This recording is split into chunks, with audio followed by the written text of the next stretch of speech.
saya akan menjelaskan secara singkat sebelum kita masuk pada teknis pengolahan atau analisis regresi, di mana sebelumnya kita telah belajar tentang tahapan-tahapan dalam menganalisis regresi.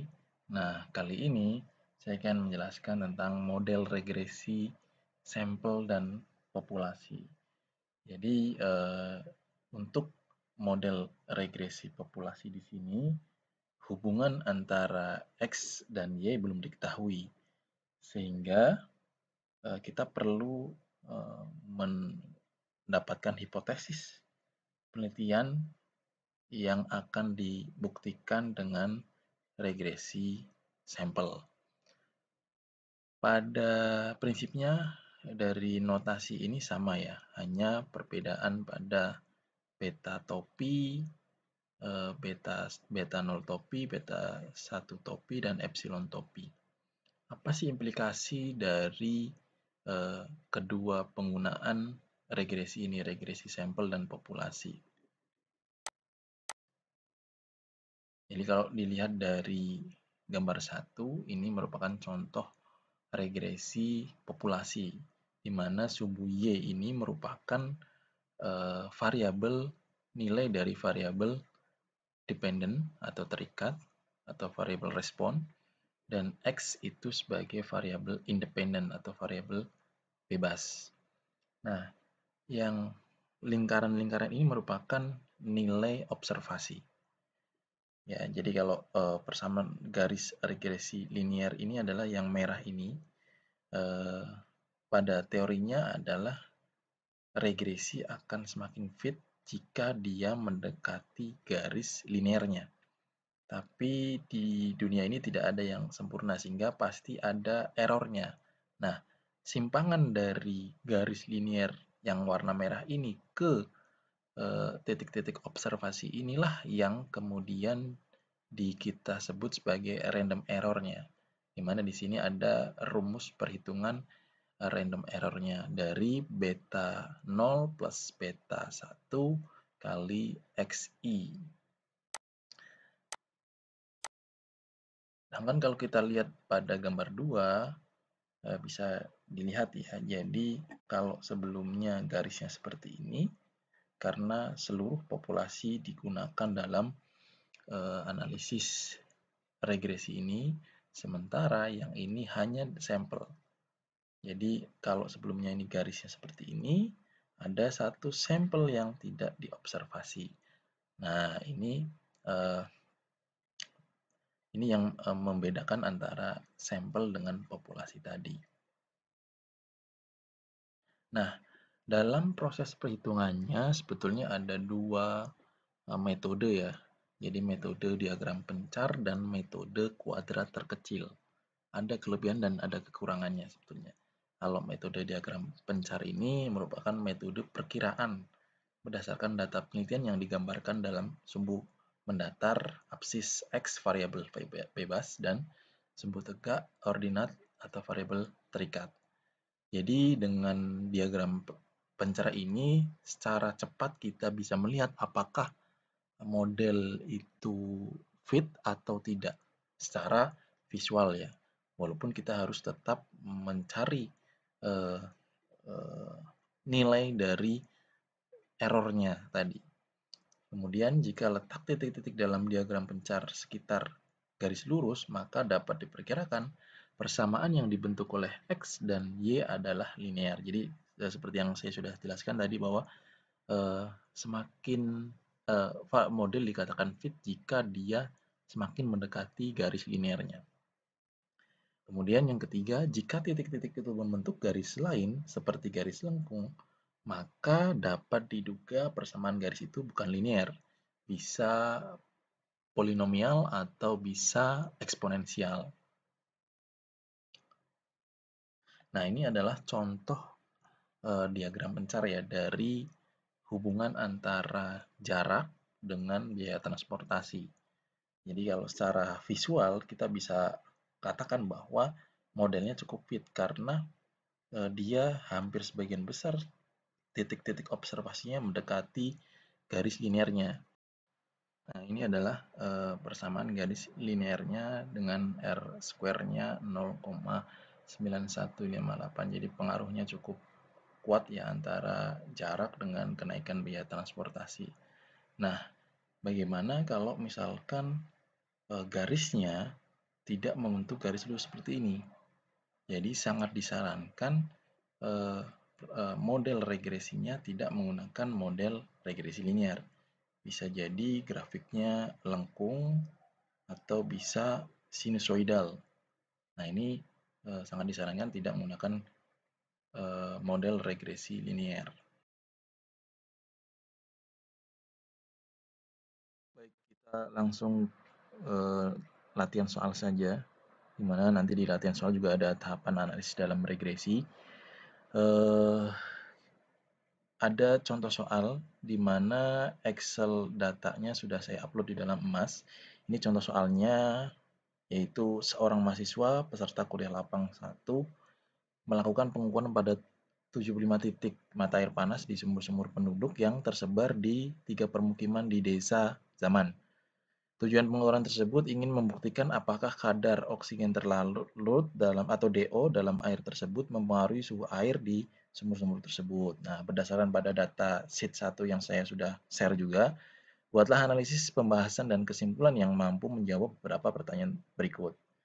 Jadi pertanyaan berikut ini juga bagian dari serangkaian tahapan analisis dalam regresi. Misalkan yang pertama, tentukan variabel dependent terikat atau variabel respon dan variabel independen atau variabel bebas atau variabel penjelas. Ini juga dalam video yang sebelumnya itu sudah dijelaskan ya tahapan di mana di dalam model probabilistik stokastik itu ada model deterministik yang harus ditentukan dulu variabel mana yang menjadi dependen, mana yang independen.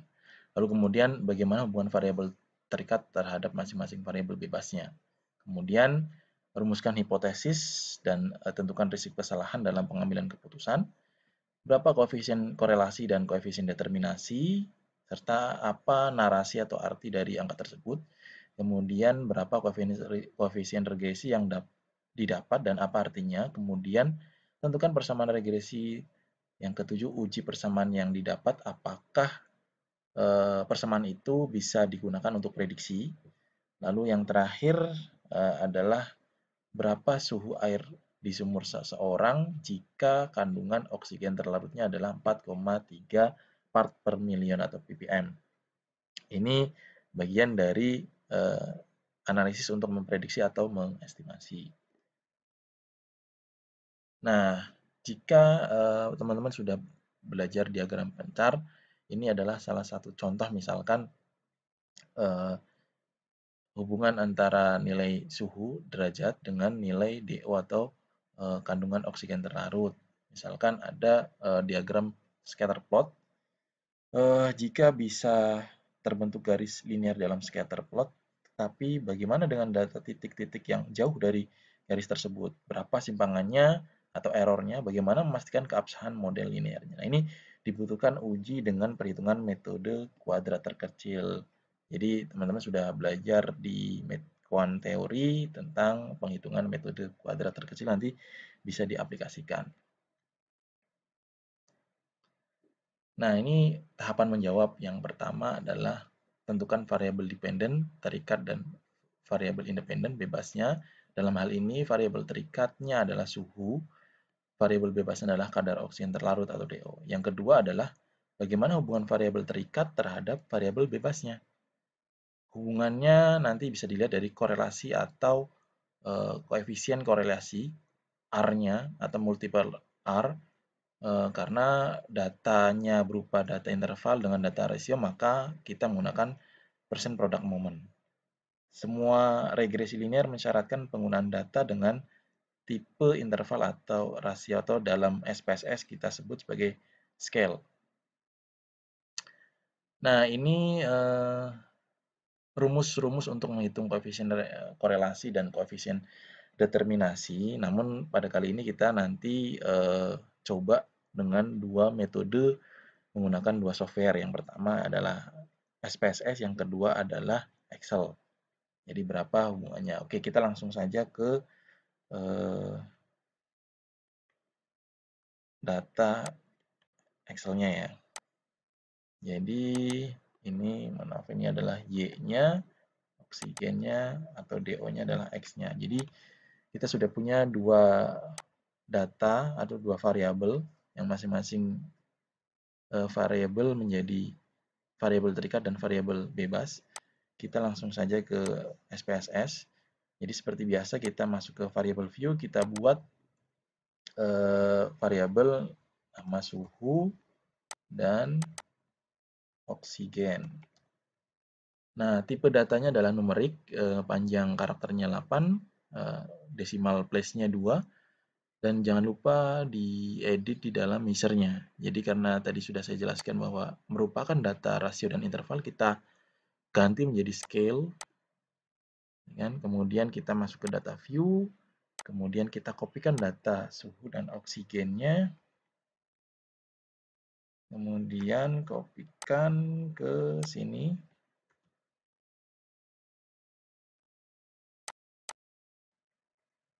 Nah, ini kita sudah punya dua variabel ya, suhu dan oksigen. Untuk menganalisis regresi linear sederhana di dalam SPSS, kita menggunakan menu Analyze, Regression Linear. Nah, di sini sudah ada variabel yang kita baru saja buat, kemudian di sini ada kolom variabel dependent dan variabel independent. Seperti yang sudah kita tentukan di awal bahwa variabel terikatnya adalah suhu, kemudian oksigen sebagai variabel independennya. Lalu kemudian kita pilih di option. Nah, kita menggunakan use probability atau p-value-nya nanti 0,05. Kemudian kita klik statistik. Ya, di sini kita checklist confidence intervalnya atau confidence levelnya, taraf kepercayaannya 95%. Di sini checklist model fit, R-square, statistik deskriptif, kemudian continue dan OK. Nah, di dalam hasil analisis dari SPSS, di sini ada statistik deskriptifnya ya. Jadi di sini ada rata-rata, standar deviasi, dan jumlah data yang digunakan. Kalau di bawahnya, di sini ada hubungan atau korelasi antara keduanya. Jika dilihat dari signifikansinya, di sini signifikansinya 0,0 ya. Jadi berkorelasi antara suhu dan oksigen. Kemudian di sini kita bisa lihat model summary-nya. Ada R di sini adalah koefisien korelasinya atau yang menunjukkan hubungan kekuatan antara oksigen dan suhu. Lalu kemudian di sini ada R square. R square ini adalah koefisien determinasi, menunjukkan pengaruh dari oksigen terhadap suhunya. Ya, oksigen terhadap suhunya. Kemudian kita di sini bisa lihat juga ANOVA-nya di sini sangat signifikan ya, jadi 0,0 di bawah p-value 0,05. Kemudian di sini yang perlu kita cermati di sini adalah koefisien. Jadi ini yang nantinya akan digunakan sebagai pembuat persamaan linearnya. Di sini ada konstan yang artinya di sini ada 34,788, ini adalah intercept-nya. Kemudian oksigen dengan minus 1,193 ini adalah koefisien regresi dari variabel bebas. Jadi koefisien regresi dari variabel oksigennya. Sehingga kita bisa tuliskan rumusnya. Rumus awalnya adalah Y sama dengan B0, kita bisa katakan B0 plus B1 X1 plus epsilon. Jadi kalau kita tuliskan di sini berarti suhu atau Y sama dengan interceptnya 34,788 plus dalam kurung minus 1,193 dikalikan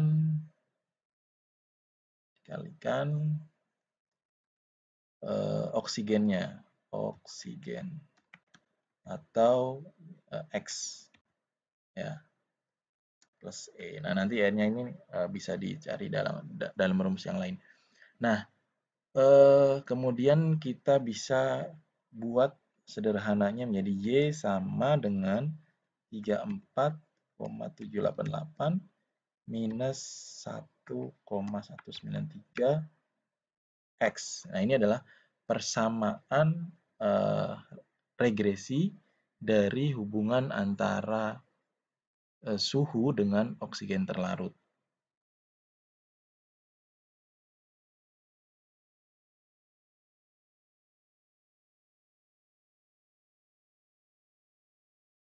Nah, ini untuk yang metode kedua ya, kita menganalisis regresi menggunakan software Excel.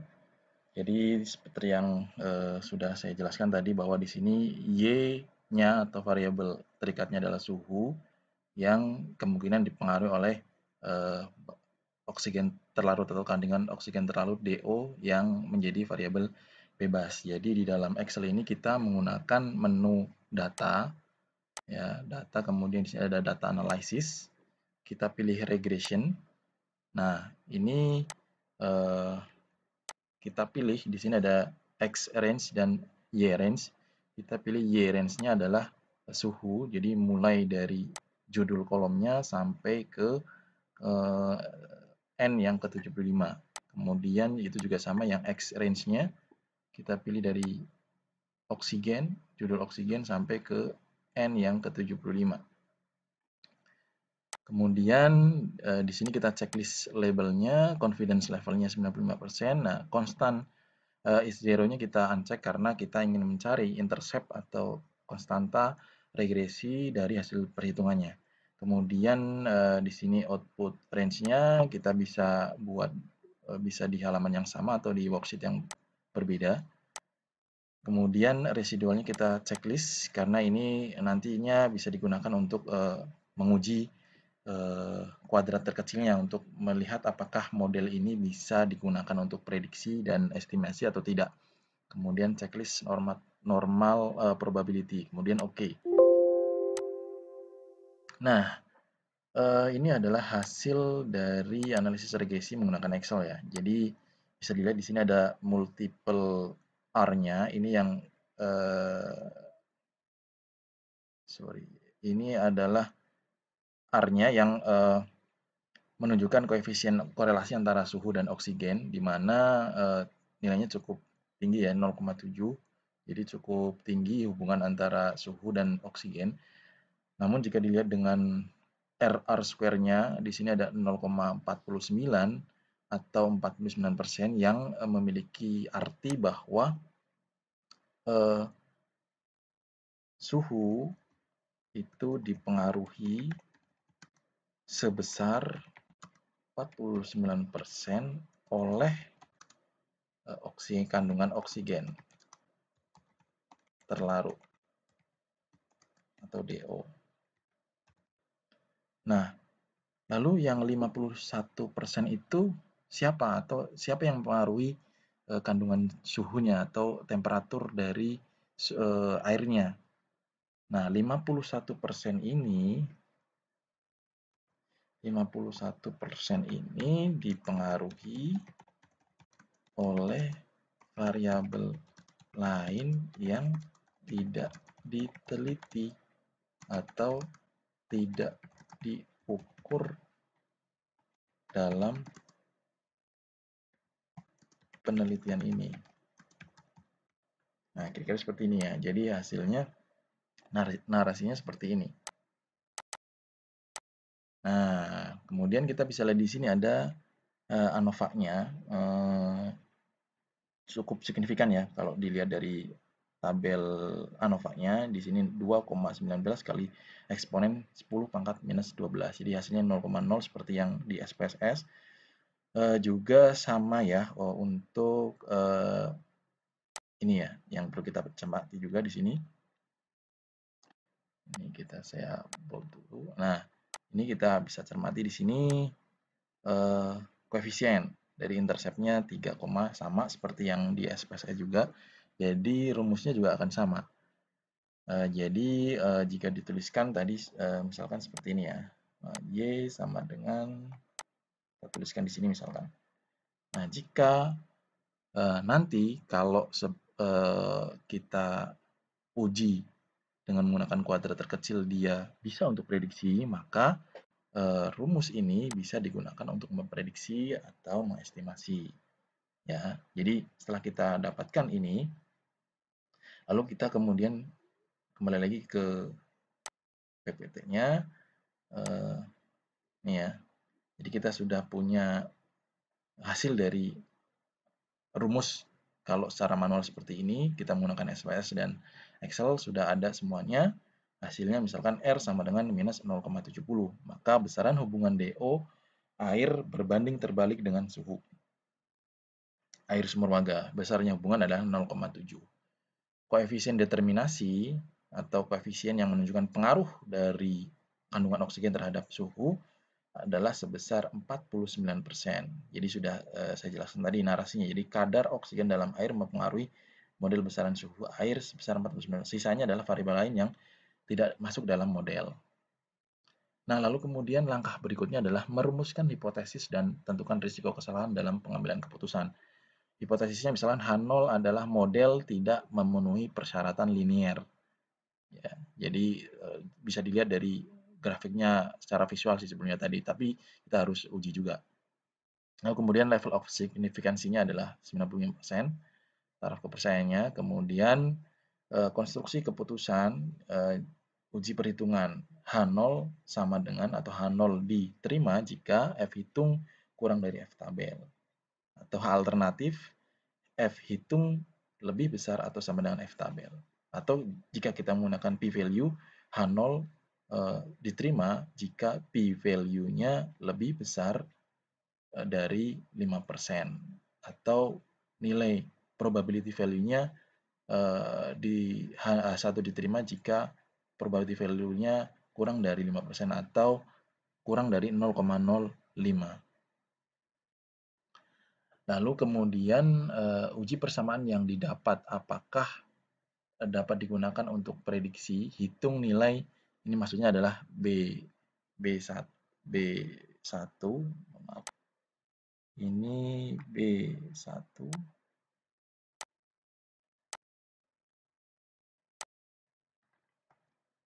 dan B0-nya.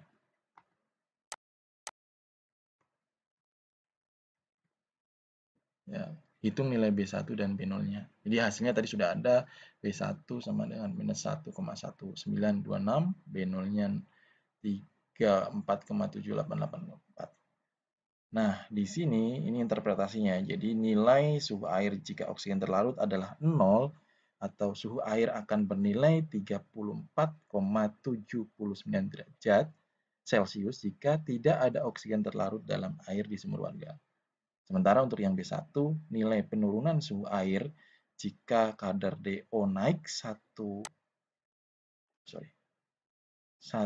satuan atau jika kadar DO naik satu satuan, maka suhu air akan turun sebesar 1,19 derajat Celcius.